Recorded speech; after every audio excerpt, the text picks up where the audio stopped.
Bharatiya Janata party जिंदाबाद। Bharatiya Janata party जिंदाबाद। आज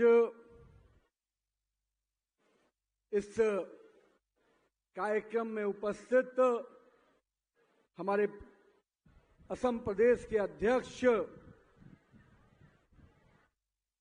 ऊर्जावान सांसद भाई दिलीप सैकिया जी, हमारी बहनें उपस्थित हैं, मैं आपको प्रणाम करता हूं। आप बैठ जाएं। आपका स्वागत। मेरे सिर बहुत बहुत आपके लिए आभार व्यक्त करता हूं। हमारी सभी बहनों को, हमारे भाई और जिनके कार्यक्रम में और जिनको इस विधानसभा के लोग किस प्रकार से प्यार कर रहे हैं वो मैं देख रहा हूं। वैसे अपने भाई, इस क्षेत्र के विधायक और अपने मंत्री असम सरकार के पीयूष हजारिका जी को एक बार जोरदार तालियों से उनका अभिवादन कीजिए।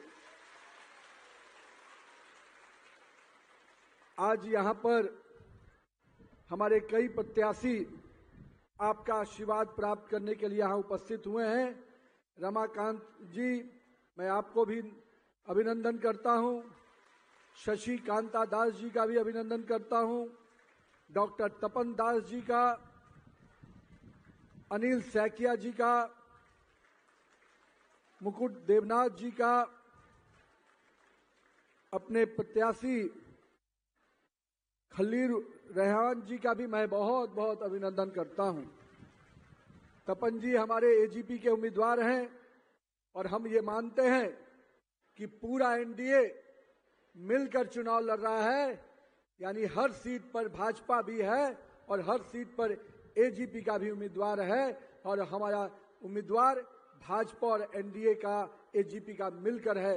इसलिए हम सभी सीटों पर पूरी ताकत और शिद्दत से चुनाव लड़ेंगे।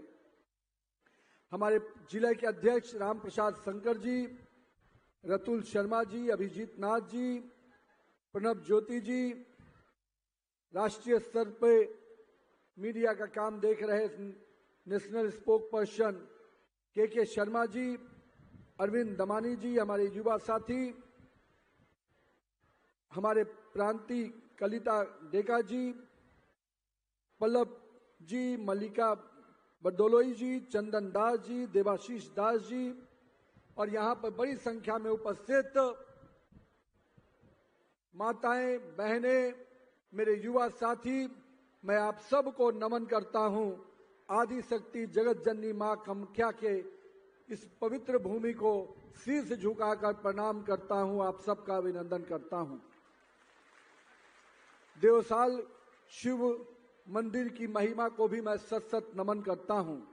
इसी धरती ने हरिचंद्र गगोई, हेमो राम पातर, तिलक डेका, गुनवी राम बोरदोलोई जैसे वीर क्रांतिकारियों को जन्म दिया है, जिन्होंने स्वतंत्रता आंदोलन में अपना योगदान दिया। मैं उनके सर्वोच्च बलिदान को भी नमन करता हूं। आज का दिन जिस प्रकार से यहां पर जन सैलाब उमड़ा है, पीयूष जी, चुनाव के पहले ही जनता ने बता दिया है कि वो कमल के साथ है, वो नरेंद्र मोदी के साथ है, हेमंत बिश्व शर्मा के साथ है, पीयूष हजारिका के साथ है। इसलिए मेरे मित्रों, लेकिन चुनाव को पूरी शिद्दत से लड़ना है। मुझे मालूम हुआ कि पिछले लोकसभा चुनाव में यहां पर 77,000 की अंतर से आपने चुनाव जीता है। लेकिन मित्रों, मेरी माता बहनें, माननीय प्रधानमंत्री नरेंद्र मोदी जी पूरे देश में बहनों को लखपति बनाने की योजना पे काम कर रहे हैं और आपकी सरकार, आपके हेमंत बिश्व शर्मा की भी सरकार माता बहनों को स्वावलंबी बनाने के लिए लगातार प्रयासरत है।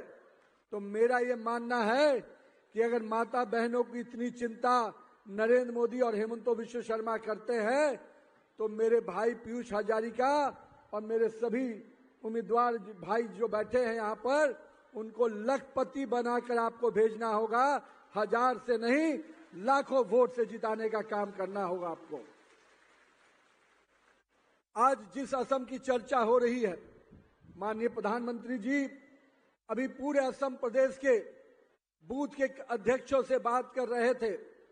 उन्होंने अपने संबोधन में स्पष्ट रूप से कहा कि पिछले 10 वर्षों में असम किस प्रकार से विकास के साथ, विश्वास के साथ और अपनी विरासत को लेकर आगे बढ़ रहा है। हमें याद करना चाहिए 10 वर्ष पहले का समय, जब इसी असम की चर्चा हिंसा के लिए होती थी, इसी असम की चर्चा पलायन के लिए होती थी, इसी असम की चर्चा निवेश के लोग यहां से भाग रहे थे, उसकी चर्चा होती थी।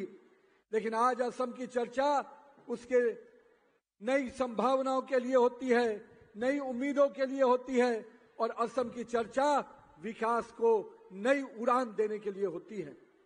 माननीय प्रधानमंत्री जी ने कहा कि मेरी माता बहनें, मेरे युवा साथी आज असम को लगातार आगे बढ़ाने की दिशा में निरंतर प्रयास कर रहे हैं और लगातार असम के वासियों का जो आशीर्वाद मिल रहा है, उसके कारण हम असम प्रदेश के विकास को लगातार गति दे पा रहे हैं। हमारे इसी असम की जनता का आत्मविश्वास क्यों नहीं बढ़ेगा? आज हर गरीब को घर का आवास बनने की योजना पे काम चल रहा है, महिलाओं का गैस कनेक्शन मिला है, प्रधानमंत्री आवास के माध्यम से गरीबों का आशियाना बनाने का काम हुआ है और मुफ्त इलाज आयुष्मान योजना के माध्यम से गरीबों को इलाज करने के लिए सहायता राशि मिल रही है। तो हमारे आसाम के लोगों को कहीं ना कहीं माननीय प्रधानमंत्री जी का वो प्यार और स्नेह मिल रहा है। कोई पहला ऐसा प्रधानमंत्री होगा जो प्रधानमंत्री बनने के बाद, मुझे जो जानकारी है, करीब 38 बार से अधिक नॉर्थ ईस्ट के कई प्रांतों में आ चुके हैं। पहले के प्रधानमंत्री 5 साल में एक बार भी अगर आ जाते थे तो लोगों को लगता था कि प्रधानमंत्री आ गए। लेकिन माननीय प्रधानमंत्री जी केवल आते ही नहीं हैं, जब जब आते हैं असम की जनता को नई सौगात देते हैं, नई योजनाओं का तोहफा देते हैं। आज असम की जो स्थिति पर यहां पर लगातार कुछ लोग कहते हैं कि भारतीय जनता पार्टी तुष्टीकरण की राजनीति करती है, तो मैं कहता हूं हमेशा कि अगर हम अब असम के लोगों को उसका हक दिलाने की लड़ाई लड़ते हैं तो उन्हें तुष्टीकरण लगता है। हम अगर असम के लोगों को उसके जमीन का हक दिलाने की बात करते हैं तो उनको तुष्टीकरण लगता है। हम असम के लोगों का घर बनाने की बात करते हैं तो उनको तुष्टीकरण लगता है।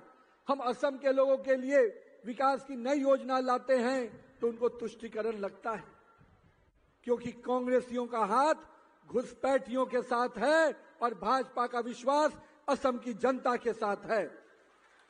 हम मानते हैं कि कांग्रेस के लोगों ने घुसपैठियों के माध्यम से इस असम प्रदेश को पलायन के दौर में मजबूर किया था।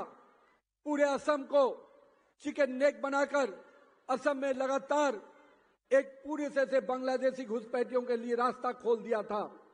मुझे गर्व है असम की जनता पर कि उन्होंने भाजपा की सरकार बनाई और आज इन घुसपैठियों को बाहर का रास्ता दिखाने का काम भाजपा की सरकार कर रही है, आपकी सरकार कर रही है।